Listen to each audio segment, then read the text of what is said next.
Bismillahir Rahmanir Rahim. Alhamdulillahi Rabbil Alameen. Wassalatu wassalamu ala Sayyidina Muhammad wa ala alihi wa sahbihi wasallam.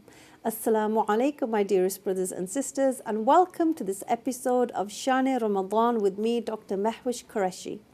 I testify that no one is God but Allah, and I testify Muhammad sallallahu alaihi wasallam is the messenger of Allah. I ask Allah to raise the rank of Prophet Muhammad and to protect his nation from that which he fears rid. Insha'Allah, in today's episode, I'm going to be talking about the integrals of fasting. Now, fasting has two integrals, two parts that if we leave out any of them, then our fast would not be valid. The first is the intention. So the first integral is to have an intention to fast. And the intention is a firm conviction in the heart that one will fast. That's what a definition of the intention is, a firm feeling in the heart. So it's not an obligation to say anything with the tongue. As long as you have the intention in the heart, a firm conviction that you're going to fast, that's enough. And one should make the intention at night time. Okay, so night time is from Maghrib until Fajr. So if you're going to fast the next day, you make your intention in the preceding night. So after Maghrib up until Fajr.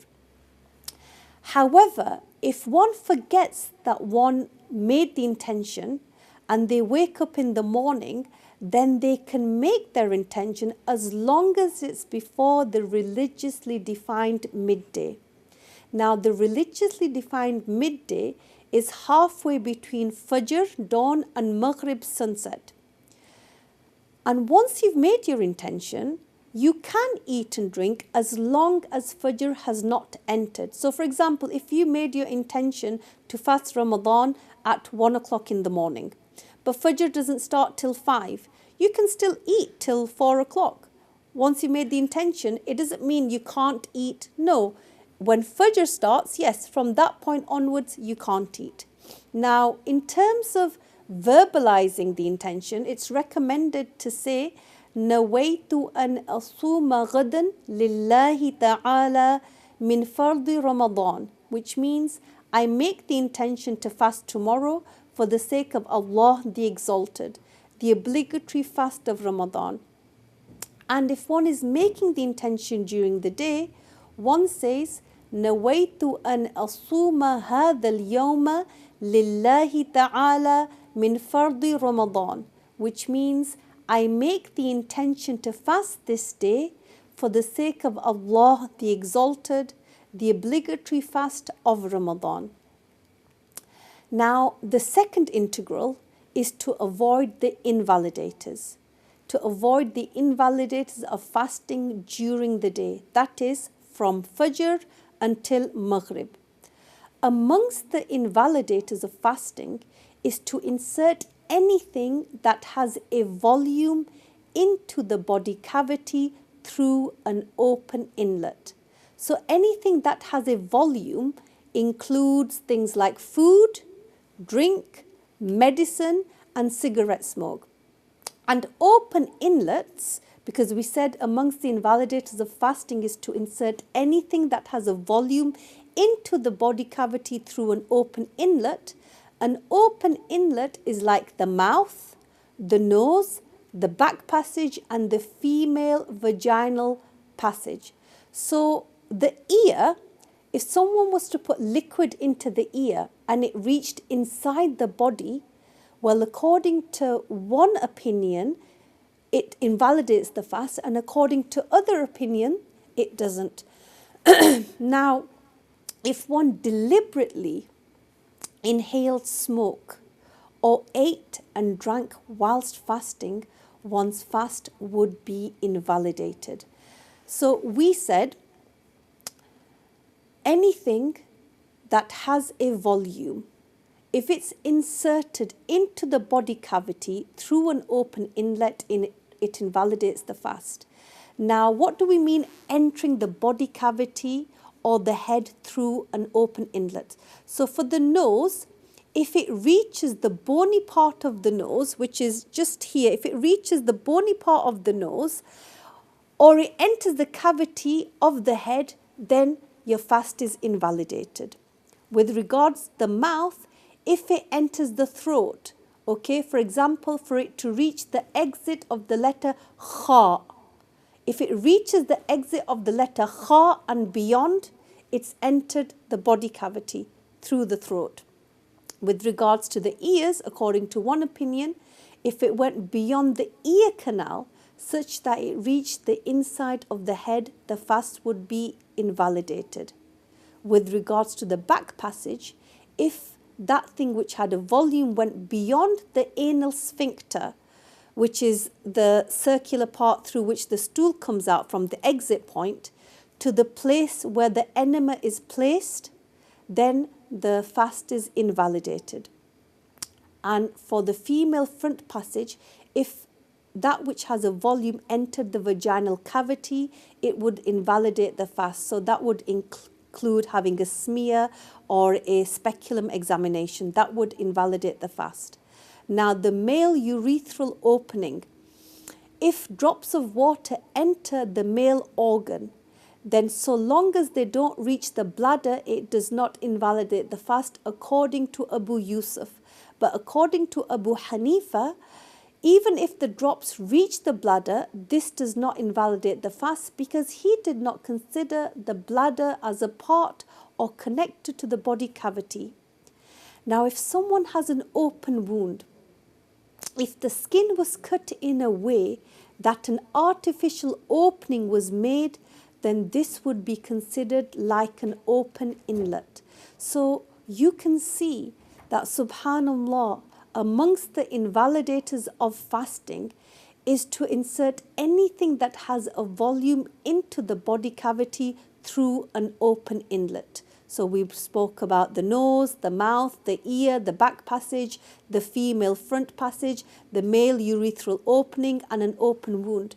So you need to be aware of these things, okay? So when you're fasting, you don't go for a speculum examination or for a smear, for example. So take care. Now, other examples that invalidate the fast would be to commit kufr. Committing kufr breaks the fast. Kufr, it refers to anything, if done, would make a person into a non-Muslim. And kufr can occur by three means: a kufr belief, a kufr action, or a kufr saying. And any one of them by itself would render the person as a non-Muslim. They would fall out of the fold of Islam. They would no longer be a Muslim. They would be a kafir, a blasphemer, a murtad, an apostate. Now, kufr includes anyone insulting or belittling anything to do with Islam. For example, to mock Allah, the prophets, or the angels, whether it's done jokingly or out of anger, whether a person knows the consequence or is ignorant of the consequence, that by doing this they've fallen out of the fold of Islam, it would still be kufr. Kufr also includes for one to deny the existence of God, or to liken God to the creation, or to express that God or the Prophet ﷺ are wrong or mistaken. These are examples of kufr beliefs and kufr sayings. It's also kufr to worship an idol. It is also kufr to worship an idol. Also among the invalidators of the fast is masturbating or sexual intercourse. This would invalidate the fast. Now, what I'm going to talk about, certain things that do not invalidate the fast, like eye drops into the eye, or using a cotton bud to clean out the ear, or some tissue into the nostrils. Creams, applying creams or patches or injections and blood tests, this doesn't invalidate the fast. Rinsing the mouth with water doesn't invalidate the fast. However, if you accidentally swallow it whilst remembering that you are fasting, this invalidates the fast. Swallowing one's own unmixed saliva, nasal mucus, or coughed up phlegm, according to the Hanafis, does not invalidate the fast. Licking moist or dry lips that don't have a collection of separated saliva does not invalidate the fast. Bleeding inside the mouth, some people might have bleeding gums, does not invalidate the fast as long as you do not swallow the blood or the saliva that's contaminated with the blood. Smelling a perfume or passively inhaling smoke or dust does not invalidate the fast. Sleeping, fainting, or becoming insane for the whole day, as long as one made the intention to fast at night, doesn't invalidate the fast. Brushing one's teeth with toothpaste doesn't invalidate the fast, as long as one doesn't swallow any of the water or the toothpaste. Vomiting does not break the fast unless it was self-induced, like if someone intentionally makes themselves vomit by putting a finger in and it was a mouthful, then this invalidates the fast. But if someone unintentionally vomited, then here it doesn't invalidate the fast.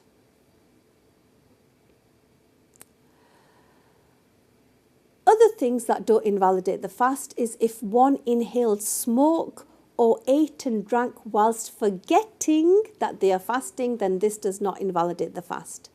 Lying and committing ghibah, yes, they are sinful and they take away from the reward of the fast, but it does not invalidate the fast. If someone misses the Taraweeh prayer, for example, one misses out on this extra reward, but this is not a reason for the fast to be invalidated. They would still be able to fast. One is not sinful for missing out the Taraweeh prayer. So for example, if you didn't pray the Taraweeh prayer one night, it doesn't mean you don't fast the next day. No, you still fast. If one does not have the suhoor meal, which sometimes we call seri, which is food after the religious midnight before the start of the fast, if someone doesn't have this suhoor meal, then someone's fast is not invalidated. It's still valid. But obviously, a person would miss out on some of the extra reward. Certain things are disliked when a person is fasting. Now, makruh, disliked matters are of two types: disliked with a sin and disliked without a sin. Moreover, some sinful matters can render the fast disliked and thus take away from the reward of the fast. So when you're fasting, it's disliked to taste food without an excuse. So an excuse would be to avoid being rebuked by a harsh husband. So that's why the wife tastes the food. Also, it's disliked to chew food without an excuse. So an excuse would be like feeding one's child while some other non-fasting person could instead have chewed the food. Gathering saliva in the mouth and then swallowing it is also disliked. Exaggerating in rinsing the mouth and in sniffing the water into the nose is also disliked. However, it is not disliked to rinse the mouth for other than wudu. It's not disliked to use siwak, so you can, and it's not disliked to have a bath whilst fasting. So you can do this as well. Now, there are certain rules with regards to women and fasting. Pregnant and breastfeeding women are allowed to miss the fast if they fear harm for themselves or their babies. However, if they miss any fast, then they need to make them up later and no additional fidya is required. Women who are on their periods or in nifas are not allowed to fast, and their fasts are not valid. So even if they did fast, it would not be valid. and they have to make up these fasts.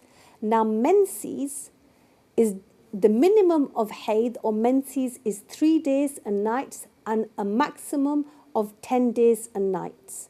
So if a female is bleeding and it's day 15, day 16, then that would not be considered as her menses according to the Hanafis, and so she has no excuse not to fast. Nifas is called postpartum bleeding also, and it lasts for a maximum of 40 days and nights. It doesn't mean that it always lasts 40 days and nights. No, sometimes the postpartum bleeding may only last a week. So after that point, the lady makes ghusl and prays, and if it's Ramadan, she fasts. It's not like she waits for 40 days and even if she's not bleeding, she doesn't pray and she doesn't fast. No, that is not the case. Now, if a woman ends her menses or nifas during the day, she's obligated to refrain from the invalidators of fasting for the rest of the day, and she has to make up this day and other fasts that she missed. So, if a female, for example, it's Ramadan and she finishes her menses at 2 o'clock, but the fast opens at 5 o'clock, that's when Maghrib is. Obviously, she's not fasting because she was on her menses when Fajr started, but she finishes her periods at 2 o'clock. Then between 2 and 5, she has to refrain from all the invalidators of fasting, okay? And she has to make up this day afterwards. Now, if a woman starts her menses or her nifas whilst fasting, then this invalidates the fast and she can eat during the rest of the day. Even if she starts her menses 5 minutes before Maghrib starts, her fast is invalidated. You can see how important it is for us to learn the religious knowledge so we can be safe on the Day of Judgment. It's an obligation for the one who missed the fast without an excuse to make this fast up immediately after Ramadan. Now, if one missed a fast for a religiously valid excuse, like for example menses or nifas, or they were breastfeeding, then one can make them up any time before next Ramadan. If one does not make them up before next Ramadan, then in the Hanafi madhab, one can make it up after this Ramadan. One is not sinful and no expiation is due. It is makruh tahrimi, sinfully disliked to fast on 2 Eids and on the 11th, 12th and 13th of Dhul Hijjah, which we know as the days of Tashriq. Now, if someone invalidated a fast of Ramadan without an excuse, then they are sinful and they have to do qada. And in some situations, one has to also fulfill an expiation.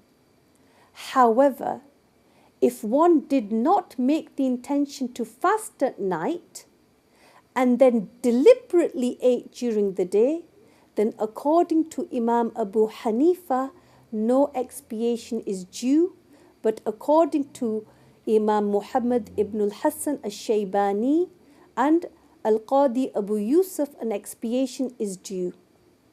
Now, subhanallah, the kafara, expiation, okay, is to free a slave, and if unable, to fast 2 consecutive lunar months, and if unable, to feed 60 poor Muslims, each a sa' of dates or half a sa' of wheat, and 1 sa' is equivalent to 6 muds, 6 cupped hands, or 2 meals to 60 poor Muslims, and 1 expiation suffices for multiple violations. Now, subhanallah, this expiation is due if someone performed sexual intercourse during Ramadan. During Ramadan. And they know that it is not allowed and it's an invalidator of the fast. Then this kafara is due. And in this kafara, you can see that it's not a person has a choice that, I'll feed 60 poor Muslims. No. Firstly, the person has to free a slave. And if they can't, then they have to fast 2 consecutive lunar months. That's 2 months back to back. And if they are unable, then they move to the next step, which is to feed 60 poor Muslims, each a sa' of dates. Now, there are some exceptions in which the fast is invalidated, but one only needs to do qada for that single missed fast. For example, eating while thinking Fajr has not yet entered, or inhaling medicine into the nose. In both these cases, the fast is invalidated, but no expiation is due, even if this is done without a religiously valid excuse. So, subhanallah, if someone invalidates their fast with an excuse or without an excuse, they need to learn what is required in terms of the expiation.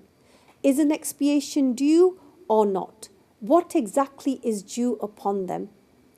Fasting is an obligation ordained by Allah Ta'ala, in which the person abstains from all what nullifies fasting, from the break of the true dawn until the complete setting of the disk of the sun. The nullifiers of fasting are eating and drinking and the like.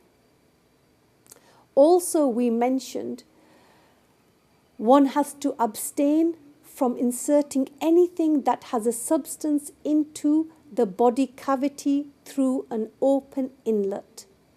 We also mentioned that amongst the invalidators of fasting is sexual intercourse. So whoever has sexual intercourse during the daytime of Ramadan, he invalidates his fasting. And it's obligatory upon him to repent to Allah, to abstain for the rest of the day and to make up this day in which he had sexual intercourse. And in addition, he has to give an expiation, which we've mentioned. Also amongst the invalidators of fasting is masturbating. And amongst the invalidators of fasting is to induce vomit and to commit kufr. We need to make sure that we have learnt the rules of the religion and to make sure that we perform valid acts of worship. O Allah, enable us to be amongst those who learn the religious knowledge and implement it with sincerity. And Allah knows best. Assalamu alaikum wa rahmatullahi wa barakatuh.